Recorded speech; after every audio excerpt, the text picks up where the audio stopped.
Gusto mo mag-live pero nahihiya ka?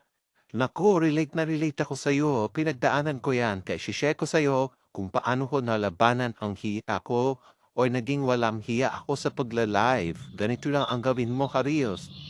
Sa unang live mo, magsama ka ng mga friends or mga family members mo sa iyong live. Kunyari, nagkwekwentuhan kayo, nagpabanding kayo, nagkakantahan kayo. Ayun lang. Try mo siya sa hanggang pang-limang live mo na kasama mo sila. Sabihin ko sa'yo sa mga susunod na live mo, kayang-kaya mo nang mag-isa. Mas maganda na ang mag-live kasi spontaneous lang yon. Anything goes na gusto mong sabihin, pwede mong sabihin.